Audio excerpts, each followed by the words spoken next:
Airbnb is often criticised. It's often accused of all manner of ills, ranging from exacerbating housing affordability through to ripping off customers and ripping off owners. But could Airbnb actually have a silver lining, potentially having some unintended benefits that really help out the economy? Well, it turns out that according to some recent research, Airbnb might in fact improve innovation and entrepreneurship. This is according to a research paper by some leading academics. They used the staggered introduction of Airbnb in various counties in the United States to analyze how Airbnb impacts the innovation ecosystem. They highlight that when Airbnb is introduced, innovation in those locations appears to improve. And this is through several channels. It can improve access to accommodation for entrepreneurs who are coming into the location, or to venture capital funds, improving your ability to actually go and access those startups or to access investors, thereby mitigating information asymmetry between the investor and the investee, and increasing access to talent. Not only that, it enables entrepreneurs to de-risk their investment, potentially getting access to some funding themselves by potentially renting out a room or renting out a location that they own, thereby enabling them to prop up their startup or alternatively get a source of income while they're focusing on their startup, enabling them to focus on innovation. This paper is super interesting, and I'll link to it in the description below. And to this end, I talked to one of the co-authors, Jiajie Xu of the University of Iowa. I asked her about this research and about how Airbnb might in fact improve innovation. And I did this in an extended interview, which I'll also link to below. Here's what she had to say about Airbnb. You found that Airbnb could actually spur innovation, which is super interesting because Airbnb has been very controversial in some locations, like Barcelona, where it's been, well, effectively shut down. So can you lead us through perhaps the benefits of Airbnb and what you found there? So in that paper, we actually used the US setting, and because Airbnb enters into different states, different city at different time, so we use that staggered entering.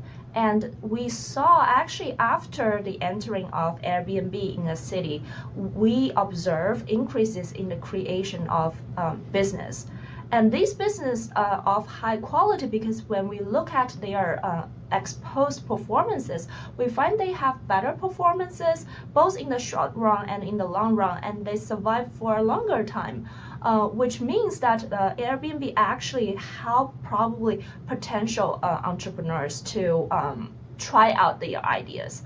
And the economic channel that we find is that are two things. First is that very straightforward that they bring passive income for the landlords. So previously, probably I have a apartment in Miami, and I actually that room is empty. But right now I can sublease one out, and I can receive passive income, and I don't have too many things to maintain with. But that passive income can help to serve as my startup money. That's the very straightforward first economic channel. On the other hand, there's a second channel. That is when tourists are flowing into one area. Previously, their choice is to spend their money on a hotel, which is probably more expensive. Or because they think that it's expensive, they stay for a shorter time. Now with the availability of Airbnb, they can spend more money in other things, such as restaurant or local services. That's why they spurred the income of potential entrepreneur, or the potential outlook for the entrepreneur, and that encourages entry. So in this case, we think that Airbnb is doing a good job for the local economy, but there's caveat obviously that Airbnb would probably bring like housing speculation and other downsides that we did not consider in our study. But we just want to suggest one positive side for the local economy that for the government policymakers to consider. Is it that Airbnb is effectively de-risking doing a startup for some of the founders? Of course, they already have a little bit of money coming in. They can maybe afford to forego the job that they otherwise had, or maybe afford to take the risk of their startup not succeeding. Yes, that could be one channel. But in our paper, we actually have tested that channel. What we found is that actually it's not the case that they serve as an alternative. It's more likely the case in the Uber. Um, because they can serve as kind of the parachute when landing, right?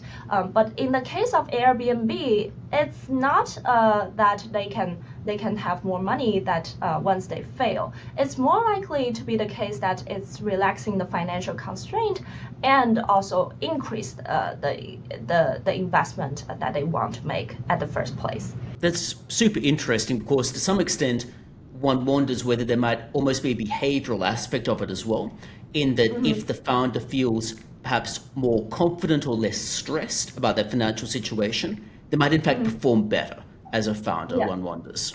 Do you identify or find that the travel channel might help out?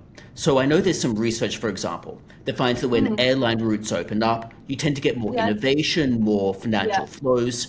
Do you find very much in the way of entrepreneurs staying longer and then innovating more because of that, rather than just through spending money in the economy? That's really an interesting angle. In that study, we haven't really looked at it. What we look at is actually the length of incoming tourists, whether they are coming from nearby region or actually from longer distances. And we find that is actually the increase was actually in the longer distance tourist.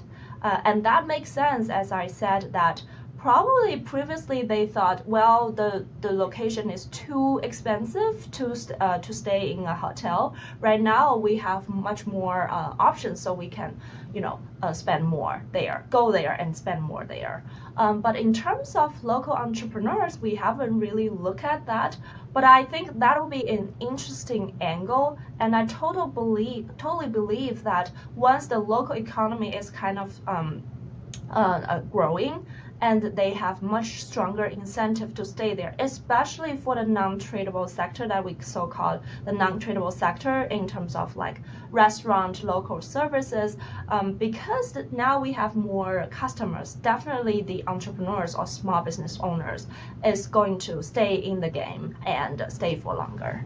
So there you have it. Airbnb might in fact have an interesting silver lining. Not necessarily something we expected from the beginning, but something that appears to have materialized. Airbnb appears to help out the innovation ecosystem, enabling entrepreneurs to focus on innovation and improve entrepreneurship. It's something that regulators might in fact want to consider when they're looking at cracking down on Airbnb. They need to consider the unintended consequences if they were to bring in a regulation that makes Airbnb more difficult. But let me know your thoughts about Airbnb in the comments below. And if you want to hear more from this interview, well again, I'll link to that in the description below so you can check that out. But otherwise, like I said, let me know your thoughts about Airbnb.